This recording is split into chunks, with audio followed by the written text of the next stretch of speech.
obrigado ao João, obrigado ao irmão Valdomiro aí, que estão conosco aqui hoje, nesse nosso culto, nessa nossa pregação. Hoje, pela escala que nós temos, né, hoje me coube trazer a mensagem aqui na internet para os irmãos, e o tema que eu escolhi para falar com os irmãos é sobre um tipo de dízimo que ele passa muito despercebido, né? Eu, sinceramente, desde que me vejo como cristão, desde o dia que pisei os pés numa igreja evangélica e comecei a participar do cristianismo de uma forma mais intensa, de uma forma mais prática, eu sempre vi o dízimo de uma forma uniforme. Mas nos últimos meses eu tenho estudado bastante sobre esse tema e eu consegui perceber que o dízimo não é tão uniforme quanto a gente imagina. O dízimo que eu aprendi e que sempre me ensinaram e que por anos eu pratiquei, é aquele dízimo que está instituído, que aparece para o povo de Israel, que aparece lá nos livros, principalmente no livro de Levítico, aparece também no livro de Números, Deuteronômio. É esse dízimo que levou, né, e tem levado milhões de pessoas no mundo a devolverem 10% de todos os seus recursos. E nos últimos meses eu andei pesquisando bastante sobre o tema e me parece que existem dois tipos de dízimo nas Escrituras. E o tipo que eu vou mostrar hoje, né, eu até coloquei como título aí da pregação, o dízimo dos patriarcas. E eu, então, peço bastante atenção dos irmãos, dos ouvintes, de quem estiver assistindo essa pregação, e depois, se quiserem, fazer os comentários lá no Facebook, para que possa aparecer, isso seria muito útil.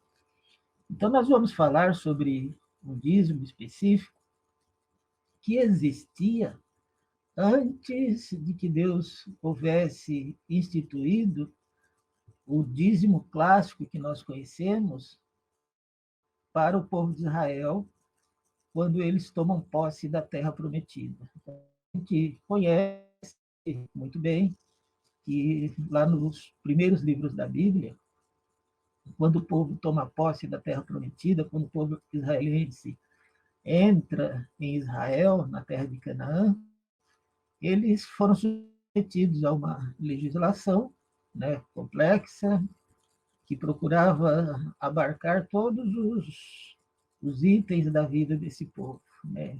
Procurava normatizar a vida do povo de Israel, as questões, né, as mínimas possíveis. E dentro dessas normas, Deus instituiu o dízimo, né, que a gente, alguns chamam até dízimo dos levitas, o dízimo que aparece relacionado com o sacerdote arônico e com a tribo de Levi. E esse é o dízimo que a maioria das pessoas conhecem, e é o dízimo que eu aprendi, e é o dízimo que é mais falado, e mais constante, mais cobrado, e a maioria das igrejas, né, quase a totalidade das igrejas cristãs, trabalham dentro desse viés, desse dízimo que é obrigatório para todos e que todos devem devolver para a igreja 10% de todas as suas rendas, de tudo aquilo que a pessoa ganhar. E é um dízimo atrelado à condição de receber as bênçãos de Deus. E isso é muito pregado por todas as igrejas cristãs. A fidelidade do dízimo, no dízimo, é condição para receber as bênçãos de Deus. Então, nesse modelo de dízimo, primeiro as pessoas se tornam dizimistas, né? elas precisariam ser fiéis no dízimo, mesmo nas situações mais difíceis que ela possa estar enfrentando, e essa fidelidade a tornaria apta a ser abençoada por Deus e receber as bênçãos divinas.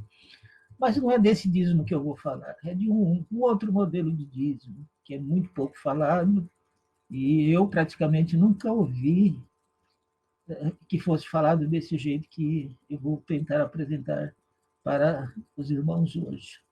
E aí tem uma série de textos que eu selecionei, e o irmão que está comandando aí nos bastidores a nossa apresentação, eu peço então que apresente o primeiro texto que eu selecionei, que é um texto lá do livro de Gênesis. Eu gostaria que o irmão colocasse na tela. Então, esse texto, né, que está lá em Gênesis 14,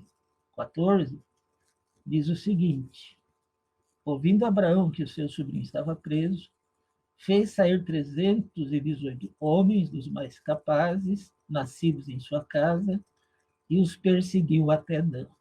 Esse verso está dentro de um contexto, né, em que ocorre uma guerra, alguns reis invadiram a cidade, várias cidades, entre elas a cidade que estava residindo o sobrinho de Abraão, que nós conhecemos, o Ló.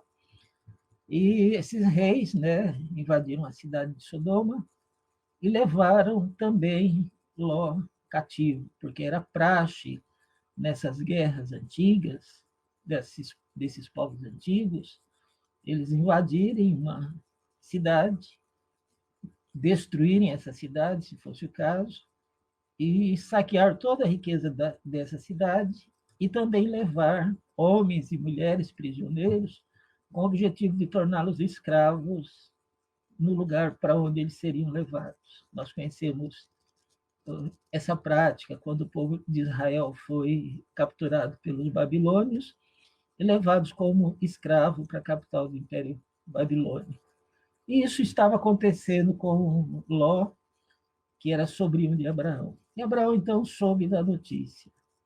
E aí Abraão ele reúne, né, os homens aptos à batalha, que habitavam junto com ele, sobre os quais ele tinha autoridade.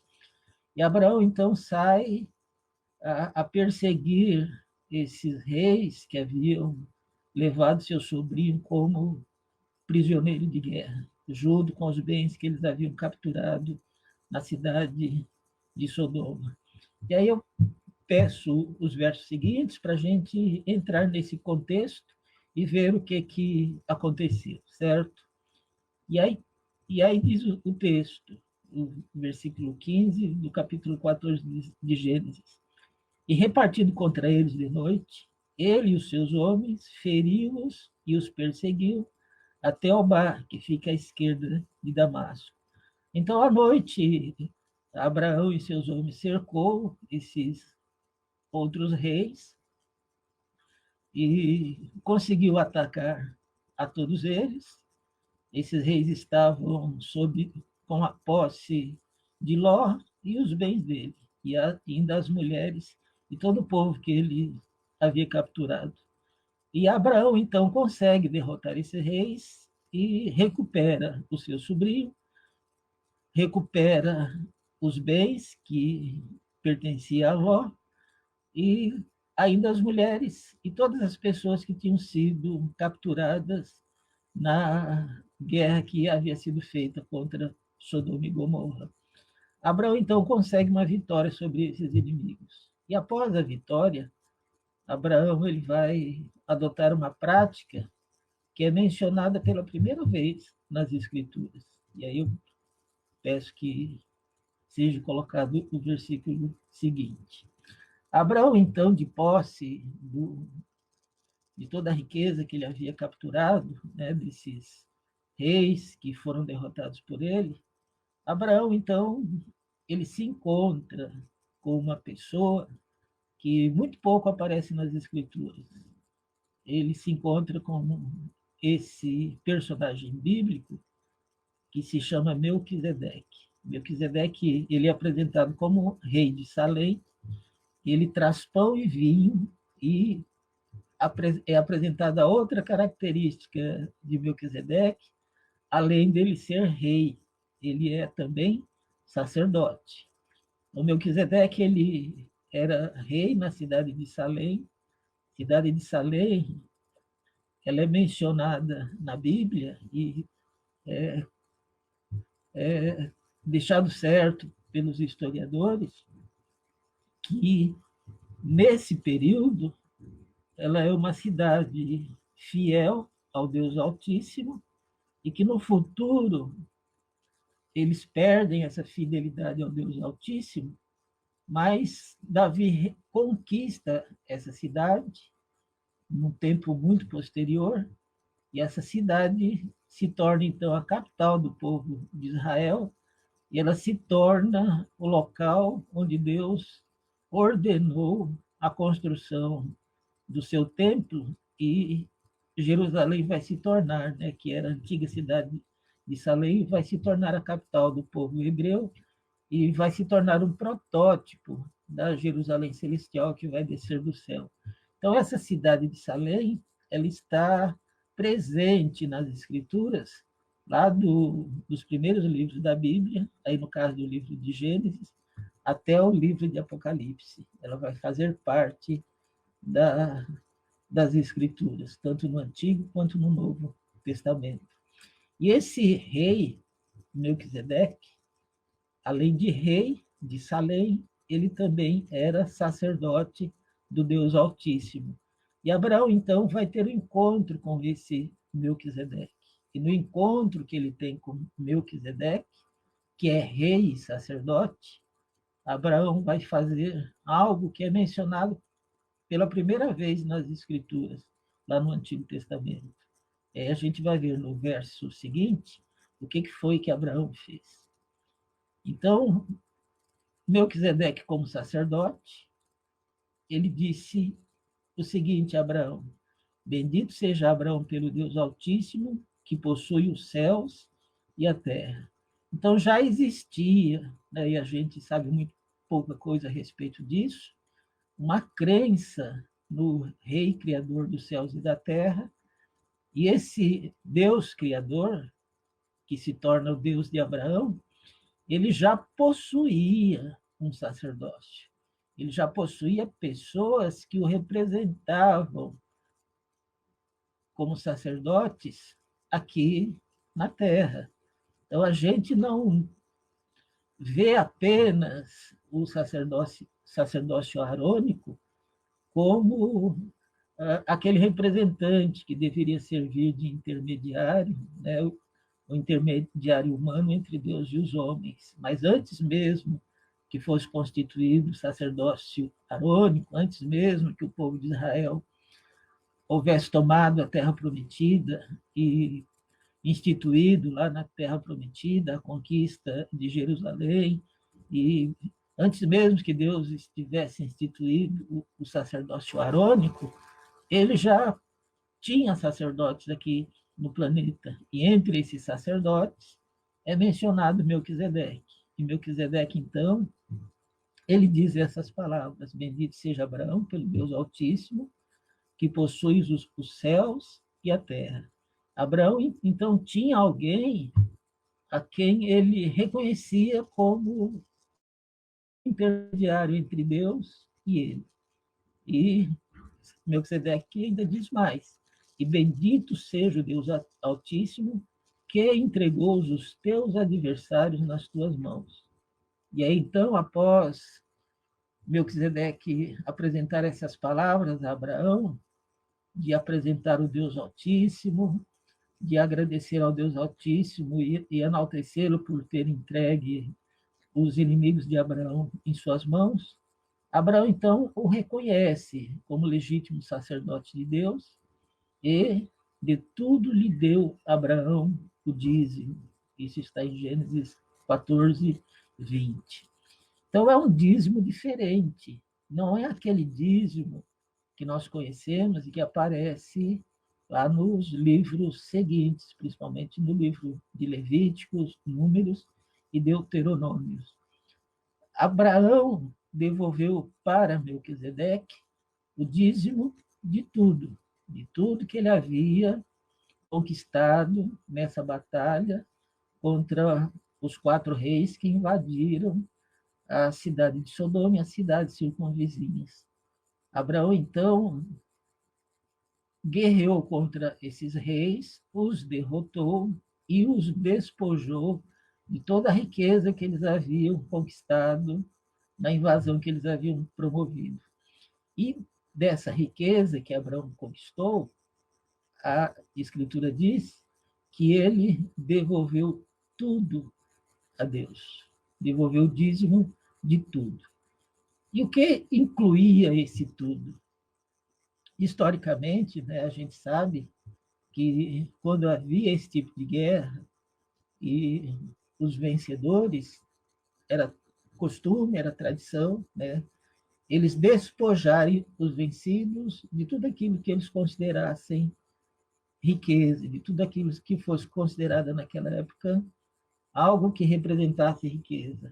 Então, esse tudo incluía animais, incluía, inclusive, seres humanos, incluía moedas, o dinheiro físico, incluía tecidos, incluía objetos de ouro e de prata, incluía tudo e o que pudesse ser encarado como riqueza ou ser transformado em riqueza. E Abraão, então, desses despojos que ele obtém nas guerras que ele praticou contra os 4 reis, ele entrega a parte de tudo aquilo que representava dízimo. E esse tudo incluiu esses itens que eu citei para os irmãos. Então, é um dízimo diferente daquele que está relatado lá e instituído sobre o povo de Israel quando eles entraram na Terra Prometida, que era um dízimo diferente, era um dízimo dos produtos da terra, era um dízimo da atividade agropecuária, era um dízimo do que eles plantassem e dos animais que eles, porventura, criassem. Esse dízimo que Abraão devolveu é um dízimo sobre toda a riqueza que ele conseguiu despojar desses 4 reis. E é interessante também a gente observar que é um dízimo de louvor, é um dízimo de gratidão, gratidão pela vitória, gratidão pela bênção de ter derrotado seus inimigos. É um dízimo que é devolvido posterior à bênção recebida. É um dízimo que vem depois que a bênção foi realizada, que a bênção foi concedida.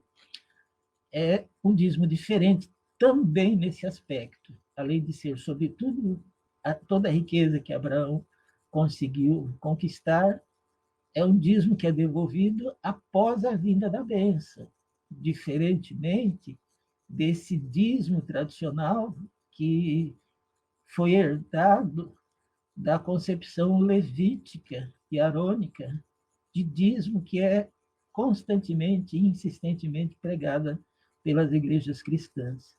Esse dízimo levítico, que fazia parte da lei sob a qual o povo de Israel vivia, era um dízimo que deveria ser devolvido como condição para ser abençoado. Então, primeiro se devolvia o dízimo e depois recebia a bênção. Esse dízimo que Abraão está devolvendo, ele inverte a lógica. Primeiro ele foi abençoado para depois devolver o dízimo. Isso parece ser mais lógico, porque se devolve após a bênção recebida e não se devolve para receber a bênção. A lógica aqui ela está invertida. E aí eu chamo os versos seguintes para a gente trabalhar essa questão da lógica invertida desse dízimo dos patriarcas. E a gente tem um outro verso que nós vamos precisar analisá-lo. Então, eu peço que o irmão aí, né, já colocou o que está lá em Gênesis 28, versículo 20. E aí Jacó, como patriarca, como descendente de Abraão, ele vai trabalhar também essa lógica do dízimo invertido, né? A lógica invertida do dízimo. E aí também a gente conhece esse incidente.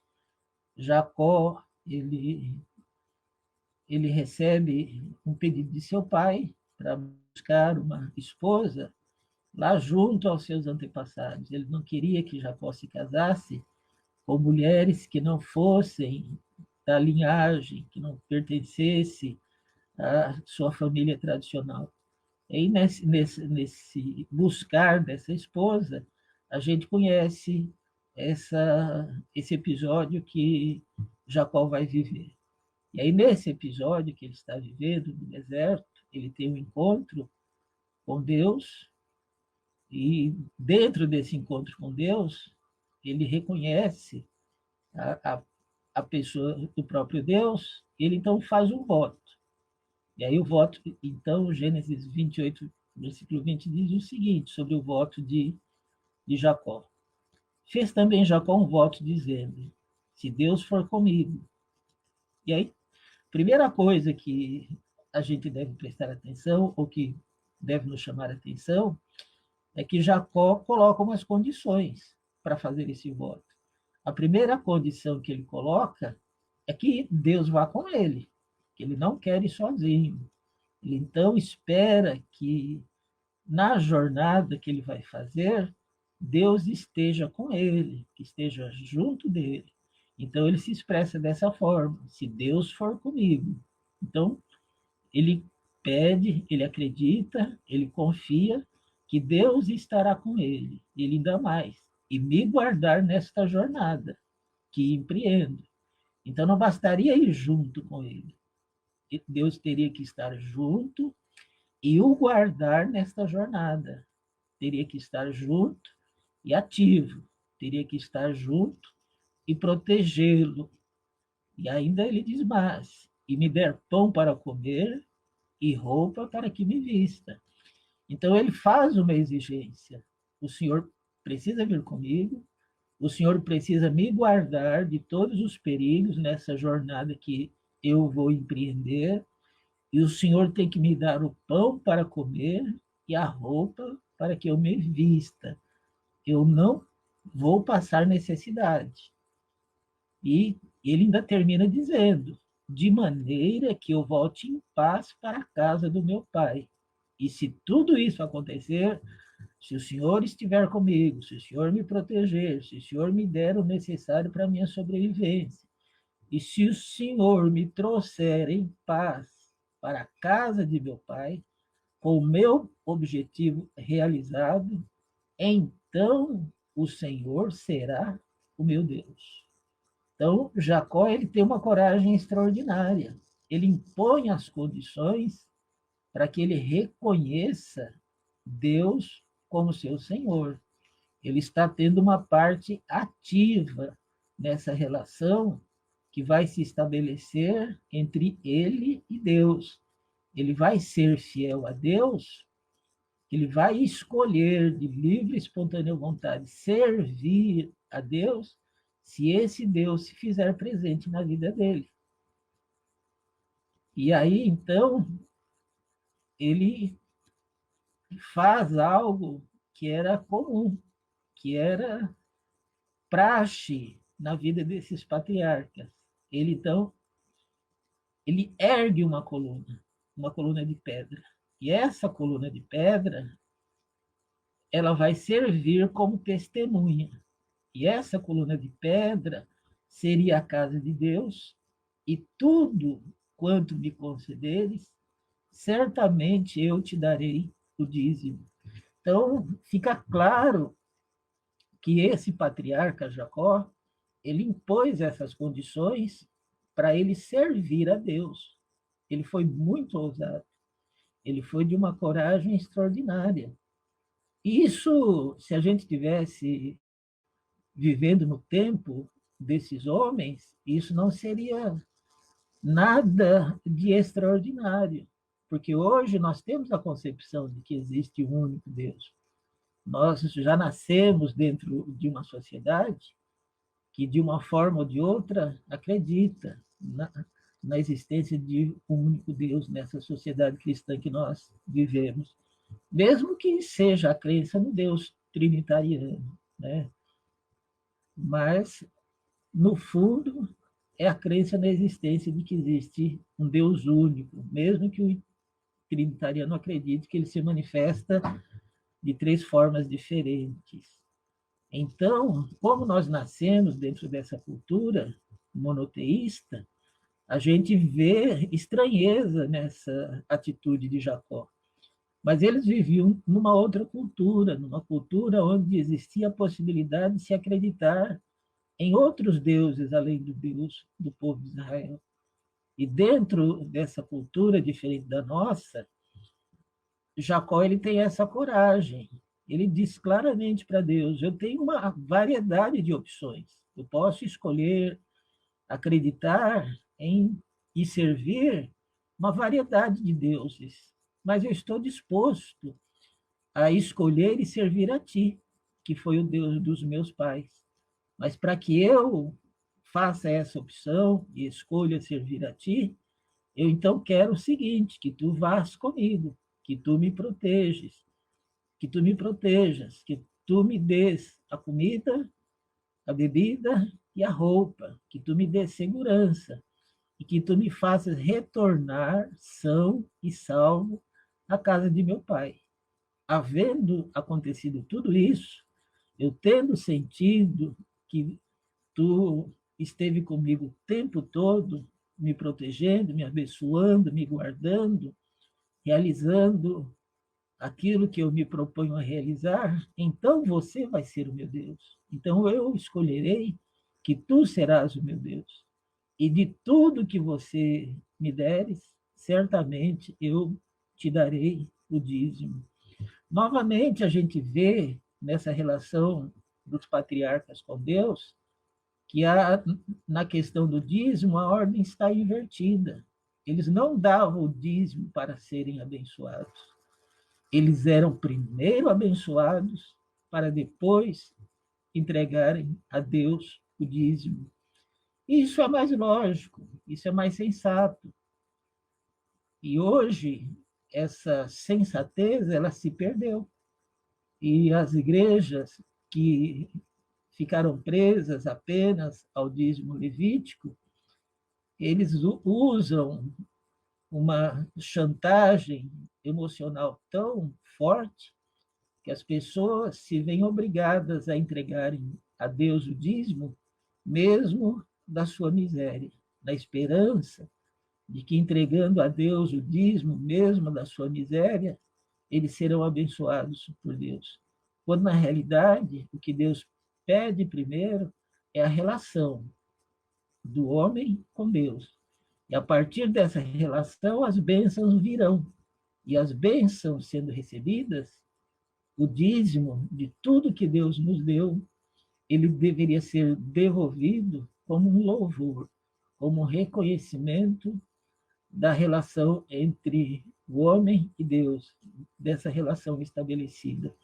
Então, a gente percebe claramente que, mesmo antes da imposição obrigatória da devolução do dízimo pelo povo de Israel, dentro daquelas características bem específicas, antes mesmo que fosse estabelecido esse dízimo levítico, esse dízimo arônico, esse dízimo que deveria ser pago pelo povo de Israel dentro da situação de já estarem vivendo na terra prometida, antes mesmo disso, já existia um outro modelo de dízimo, diferente, já existia um sacerdócio dentro da qual nossos patriarcas viviam, e eles tinham a possibilidade de voluntariamente, após reconhecerem que Deus era o Todo-Poderoso, e após serem abençoados por Deus, eles tinham a possibilidade de, numa demonstração de gratidão, devolver aos sacerdotes de então todos os dias sobre tudo aquilo, aquelas bênçãos que Deus havia determinado e derramado sobre eles. Então a gente vê claramente que existia um outro sacerdócio, que o Novo Testamento vai trabalhar com muita clareza esse outro sacerdócio, e dentro desse outro sacerdócio existia também um outro modelo de dízimo, completamente diferente do dízimo levítico e do dízimo arônico. E aí eu peço o irmão que está controlando aí os versos, apresentar o versículo seguinte, para a gente ver. E aí, então, a gente vai ver, agora, no livro de Salmos, que existe um outro sacerdócio. E dentro desse outro sacerdócio, que não é o levítico, que não é o arônico, existe a possibilidade desse outro modelo de dízimo. Então, a gente vê em Salmos, né, o salmista, iluminado pelo Espírito Santo, ele tem uma visão, e na visão ele diz o seguinte, nós conhecemos isso, disse o Senhor ao meu Senhor, assenta-te à minha direita, até que eu ponha os teus inimigos debaixo dos seus pés. E a gente entende que esse Senhor que diz ao Senhor de Davi é Deus falando a Jesus Cristo, que ele deveria esperar que o Todo-Poderoso colocasse todos os inimigos de Cristo debaixo dos pés de Cristo. E aí, então, o salmista ele acrescenta, Salmo 110, versículo 2, o Senhor enviará a Sião o cetro do seu poder, dizendo, domina entre os teus inimigos. E a gente entende que essa profecia se refira ao Messias. Apresentar-se-á voluntariamente o teu povo no dia do teu poder, com santos ornamentos, com o orvalho emergindo da aurora. Serão os teus jovens. Salmo 110, versículo 3. O Senhor jurou e não se arrependerá. Tu és sacerdote para sempre, segundo a ordem de Melquisedeque. Salmo 110, versículo 4. Então, nós podemos compreender que esse sacerdócio, dentro do qual os patriarcas viveram, que esse sacerdócio, dentro do qual eles devolveram o dízimo, depois de terem recebido as bênçãos de Deus, esse sacerdócio ele foi reinstituído. O sacerdócio arônico foi anulado, foi desfeito, e foi reintroduzido esse sacerdócio que existiu antes mesmo da formação do povo hebreu, do povo judeu. Existia um sacerdócio que era superior, e tão superior que Abraão, que era o pai do povo israelita, ele devolve o dízimo a esse sacerdócio. E a gente vai, então, tentar trabalhar uma visão diferente em relação a esse novo sacerdócio. Aí eu peço que o irmão coloque aí os versículos seguintes. E aí nos é dito em Hebreus, né, a respeito desse novo sacerdócio, que foi profetizado lá em Salmos, que Deus levantaria um Messias, seguindo a linhagem desse sacerdócio, que é um sacerdócio eterno, que é um sacerdócio diferente, que é um sacerdócio que não está ligado à linhagem levítica, à linhagem arônica. E aí o livro de Hebreus nos diz o seguinte, porque todo sumo sacerdote, sendo tomado dentre os homens, é constituído nas coisas concernentes a Deus a favor do homem, para oferecer tanto dons como sacrifícios pelos pecados. Então ele faz uma leitura, né, que é comum, que é lógica, que todo sacerdote é tomado dentre os homens, ele vai olhar mais especificamente para a linhagem dos sacerdotes levíticos, para a linhagem dos sacerdotes arônicos, e esses sacerdotes, ele é capaz de condoer-se dos ignorantes e dos que erram, porque ele também, ele mesmo está rodeado de fraquezas. Hebreus 5, versículo 2. E por essa razão, esses sacerdotes comuns da linhagem levítica e da arônica, eles devem oferecer sacrifício pelos pecados, tanto do povo como de si mesmo, porque eram sacerdotes falhos, sacerdotes que padeciam das mesmas fraquezas do que qualquer ser humano. Eram tão pecadores quanto qualquer ser humano. E eles deveriam oferecer primeiro o sacrifício pelos pecados deles próprios, para depois oferecerem sacrifícios pelos pecados do povo. Só que Deus tinha algo melhor, e sempre teve esse algo melhor, que foi apresentado lá aos nossos patriarcas, e depois foi apresentado aos cristãos. E aí, essa honra de se tornar sacerdote, ninguém toma para si mesmo. É algo que é concedido por Deus, como aconteceu com Arão. Então, Arão ele não se fez sacerdote. A tribo de Levi não se fez uma tribo sacerdotal. Eles foram feitos sacerdotes por Deus. E aí ele apresenta um novo sacerdócio, e apresenta Jesus Cristo dentro desse novo sacerdócio. E Hebreus 5:5 nos diz o seguinte: assim também Cristo a si mesmo não se glorificou para se tornar sumo sacerdote, mas o glorificou aquele que lhe disse: tu és meu filho, eu hoje te gerei.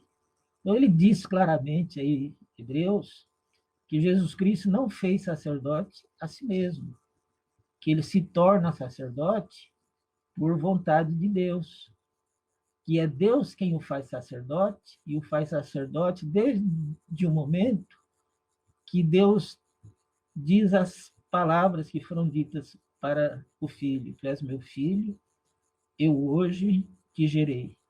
E aí o livro de Hebreus, versículos 6 do capítulo 5, como em outro lugar também diz, e ele vai citar o livro de Salmos 10 que nós lemos: tu és sacerdote para sempre, segundo a ordem de Melquisedeque. Então, Jesus Cristo, Deus, através de Jesus Cristo, recompôs esse sacerdócio que havia sido não esquecido, mas que houve um intervalo de tempo em que esse sacerdócio foi substituído pelo sacerdócio levítico e sacerdócio arônico.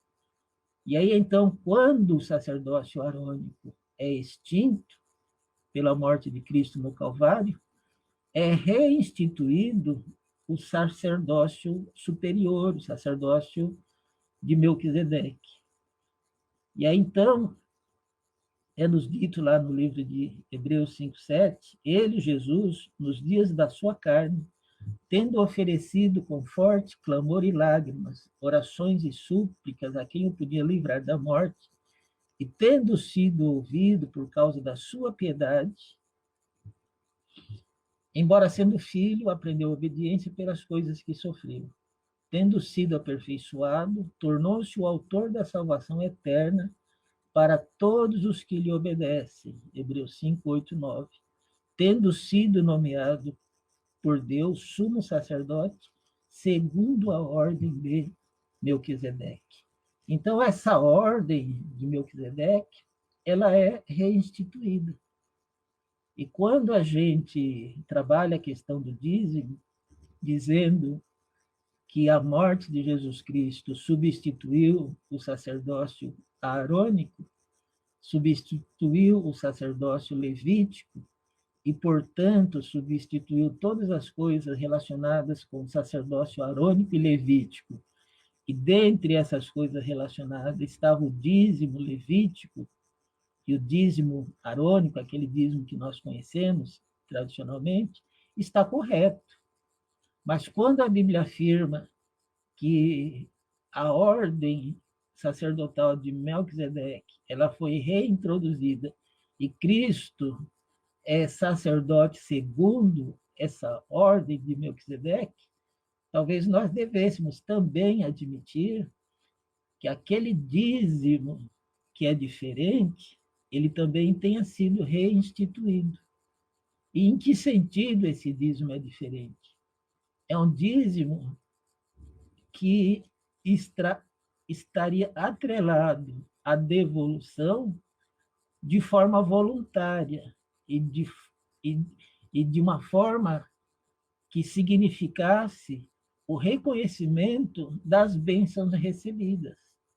Então, se nós olharmos para esse sacerdócio e se nós sentirmos que fomos abençoados por ele, se nós tivermos esse relacionamento com Deus e por causa desse relacionamento as bênçãos de Deus incidirem sobre a nossa pessoa, numa atitude de agradecimento, numa atitude de reconhecimento por ele ser nosso Deus, eu acredito que nós deveríamos ter essa prática de devolver o dízimo. De devolver o dízimo depois das bênçãos. De devolvermos os dízimos porque fomos abençoados. E não tentar comprar as bênçãos de Deus, como muitos estão fazendo, através da devolução do dízimo da sua miséria. E a gente vê isso acontecendo de forma até desumana. Pessoas que ganham salário mínimo ou até menos que o salário mínimo, com o desejo de serem abençoados por Deus, se sacrificam, entregam o dízimo, mas não têm esse relacionamento a ponto de fazê-las destinatárias ou depositários das bênçãos divinas. Então, eu acredito, a partir desses pontos que foram colocados, que o retorno desse sacerdócio, a reintrodução desse sacerdócio, nos colocam numa nova relação com Deus. E se a gente entrar nessa relação, como Abraão entrou, como Jacó entrou, acreditando firmemente que estão com Deus, que Deus é o nosso Senhor, que nós somos servos dele, entrando nesse relacionamento com a convicção de Jacó, por exemplo, que ele foi bastante, né, seguro quando ele se propôs a reconhecer Deus como seu Senhor, mas ele colocou as condições. Para o Senhor ser meu Deus, o Senhor tem que vir comigo, por onde eu for. O Senhor tem que me guardar em todos os momentos da minha vida. O Senhor tem que me dar o meu pão de cada dia, o Senhor tem que dar a minha vestimenta. E o Senhor tem que me fazer retornar para a casa de meu Pai com vida e com saúde. E se o Senhor fizer tudo isso, eu então reconhecerei como meu Deus, e tu serás o meu Deus. E de tudo aquilo que o Senhor tiver me dado, eu então lhe devolverei o dízimo. Então, talvez a gente nós precisemos voltar a ter essa visão de Deus, né? E eu não diria exigir, talvez seja uma palavra imprópria, mas nos colocar nessa relação com Deus da mesma forma que os patriarcas se colocavam, uma relação aberta. Eu quero te servir, mas eu preciso ver a tua presença na minha vida, eu preciso sentir que tu estás comigo. E eles, então, era como se eles colocassem Deus à prova. E eles inverteram completamente a lógica, pelo menos aí no caso, a lógica do dízimo. Eu não dou dízimo daquilo que eu não tenho, mas eu devolverei o dízimo das bênçãos que Deus me deu. Primeiro, então, Deus abençoa, eu reconheço Ele como meu Deus e que essas bênçãos tiveram origem nele, e aí, então, como demonstração do meu louvor a Deus, como demonstração da minha gratidão a Deus, então, eu devolveria o dízimo de tudo. E esse dízimo, ele é completamente diferente, porque ele coloca todas as pessoas na condição de serem devolvedores de dízimo. E aquele dízimo que foi instituído lá para o povo de Israel, ele é bem específico. Só era para ser devolvido para quem houvesse ganho terras. Aí eles devolveriam. Quem não fosse proprietário de terras, não tinha do que devolver dízimo, porque não tinha nem a prática da agricultura e nem a prática da pecuária. Já esse dízimo de Melquisedeque, não. Esse dízimo que foi devolvido por Abraão e que foi devolvido por Jacó, é o dízimo de tudo que eles receberam como bênçãos de Deus. E então eu espero que os irmãos reflitam sobre essa possibilidade da gente encarar, né, esse novo sacerdócio dentro de tudo aquilo que estiver relacionado com ele. Porque, de fato, nós estamos vivendo dentro de um novo sacerdócio. Nós temos um sacerdote segundo a ordem de Melquisedeque. E no sacerdócio da ordem de Melquisedeque, o dízimo estava presente, e presente para todos. Mas não como imposição, não como algo obrigatório, mas como algo completamente voluntário.